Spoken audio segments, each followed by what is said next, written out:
is brand new. You just started this. You've been in the company 5 years, and this is just in the last month that I'm finally starting to see some stuff that I liked. I mean, other than going through the motions, we've had some major disasters, you know, that in dispatch it's basic stuff, not overwhelming, but you have to pay attention to what's going on. I mean, and the last week I was watching real closely when it was just you and me in the office. I told you, Jess, you're running the show now. Jeff's not here, Pete's not here. You're in charge of running everything. And I was really looking, I was wanting to see that you are capable of making sure that you're on top of everything. And again, I was thinking about it seriously, that I'm starting to see some improvement other than that big screw up a few weeks ago with home med. And again, but this is the attention to detail that has to be constant. It has to be always. It can't be sometimes you're going to be good and sometimes you're not going to be good in dispatch. You have to be on top of it all the time. Now, that has absolutely nothing to do with me being told that I was a terrible father. You know, I mean, yes, you were a tough kid. I mean, I was a tough kid. I know that. My mother was never really warm and fuzzy with me. You know, I was in Israel for a year. My mother never called or wrote me one time. Not once. You can ask her. I mean, you know, I felt like she was glad I was gone.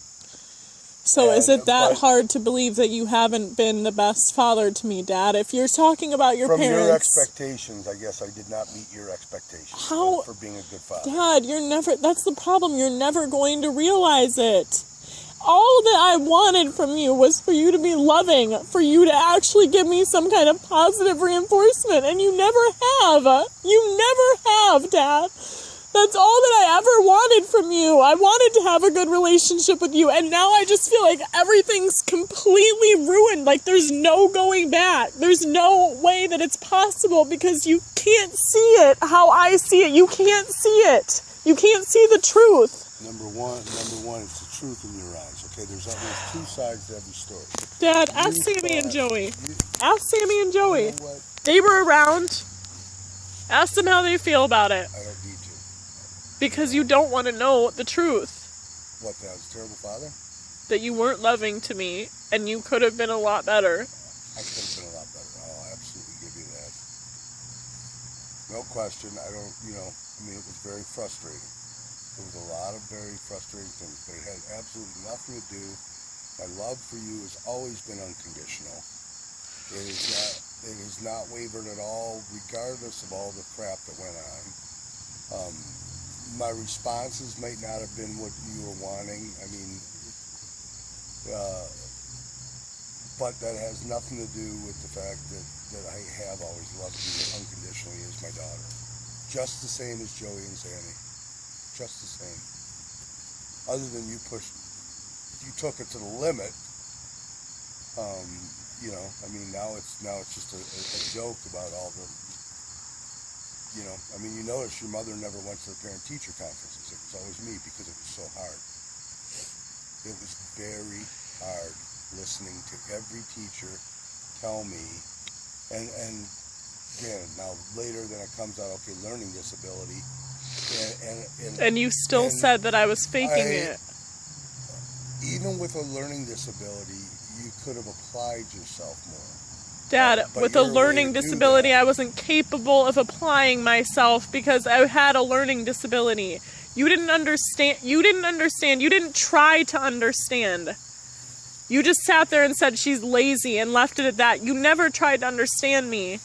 You never tried to sit there and say, what's really going on? Why are you really being like this? And if you did... Yes, you did. You constantly called me lazy all the time. And if you would have just sat there and said, what's really going on with you? Why are you really acting like this? That could have fixed everything. But you never reached out to me. You would just accuse me of being lazy all the time. How do you think that's going to make a kid feel, Dad? When they're constantly being put down, there's constantly negative reinforcement. Yes, you did. You put me down all the time. I remember, Dad. Words hurt. Words cut to the bone. I remember. I wouldn't be bringing this up when I'm 23 years old if it didn't really hurt me. You're not always right, Dad. I know I'm not always right. You have to realize that. I do absolutely realize I could have done things better. I could have said the better, smarter thing, the more loving thing. But it has nothing to do with the fact that I did love you unconditionally. It had to do with just frustration. But it had nothing to do with my unconditional love for you. I've always loved you as my daughter. The same as Joey and Sammy. But my point is that I never felt it. I can't control how you feel. All I can tell you is how I feel and how I've always felt. Okay? I've really, truly wanted you to grow as an adult in this position where I'm giving you a chance to actually blossom on your own. I leave you alone. I don't look over your shoulder, any more than anybody else, of course. But, I want you to succeed. I really do. I want you to grow. I want you to mature. That's why, you just changing your answering machine, your voicemail. I told her how much I was you were so impressed happy. with that. Come here. But why wouldn't you tell me that? That's the problem. You say that you're so happy with this and so impressed with that, but you never say it to me. That's the problem, Dad. You never tell me when you're happy with it. I'm telling you. You're telling me now, but why couldn't you tell me that before? Because I was just waiting for the right time. And I was going to actually sit down with you and tell you this in a few weeks because I was seeing how I can give you a raise. And I was going to have an official employer-employee meeting. But see, I had told her, but I guess it's not the same coming from me because I said, Yeah, but I told you. I know, you told me and I told her, but she needs to hear it from you. I can see her point. I was very impressed. I was impressed at least, even to run the Central Sterile. Again, when I create double standards between you and the other employees, that puts me in a precarious position as it is. Okay, which I don't want to do. I shouldn't have to. But I've never made you get out of your comfort zone. You didn't want to drive, so I didn't make you drive. Okay? Even though anybody else in that office, Roger, Judy, anybody else, Jeff, Jacob, they all go out and run orders when we need them to be run. And again, you see how I've created a double standard with all the other people that you work with. Okay, but now you're starting to do Come here, that. Zelda. I'm very happy to see that, and that was a start. That was a start of you, I think, starting to mature. Like I said, in terms of Starting to mature. in the position, okay, not. You said in the house that I wasn't mature. Well, the whole thing yesterday came. You calling your mother a liar. I said Mom was lying. Yes, Dad. It didn't have anything to do with you, first of all. It was between me and Mom. But, yes, I was upset because of how much I felt resentful because how much money you guys have made me spend on living in my own home when Mom always said when we were younger she would never make us pay to live in our home, which she did. So I felt resentment towards you guys for that when you could have helped me save up money. You weren't struggling that bad if you can't even remember the fact that I paid you as much as I did. And you guys could have helped me out, but instead you were making me give you money that could have been going in my savings account, that could have been going towards living on my own. Your money was going to the food. Your money was not going to our pocket. It was going to pay. And this was the whole point of me saying not thinking rationally is because, over the course of the year, however much rent you spent, okay, tops 1 year, $3,600, okay, we have spent more quadruple that just in little stuff that we don't even think about, and that's why this whole thing seems so ridiculous. Your mother pays your phone bill every month. You know, I mean, I've given Mom money towards my phone bill, but yes, I know that, and it's $50 for me because it's $100 between me and Sammy. No, it's more than that.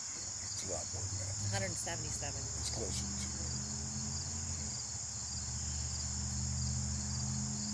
And no, but I think that the illusion that you three kids have is that your dad and I do have a lot of money, and we don't.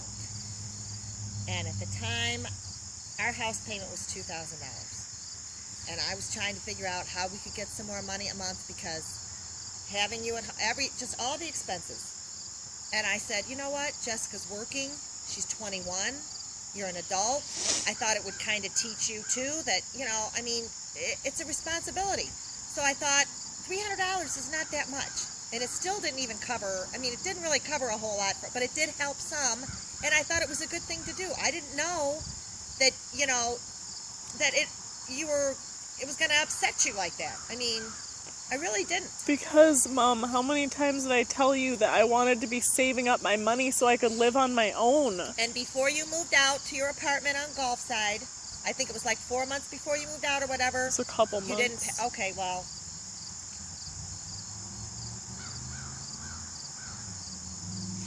But, I mean, I've been saying, too, that you needed to save money. Come here, Zonda. That every week that you get a paycheck, you need to save. Because that was mine and your dad's mistake. We didn't save enough money. That's something you need to start young so that you have a savings account to fall back on.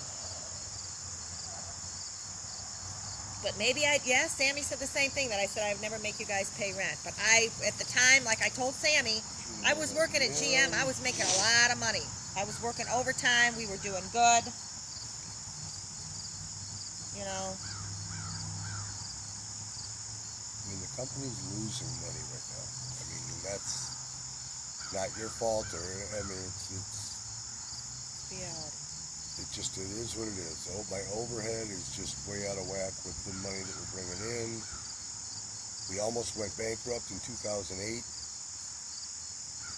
And I had to spend a lot of money to keep the company going, but again, this has nothing to do with you. It just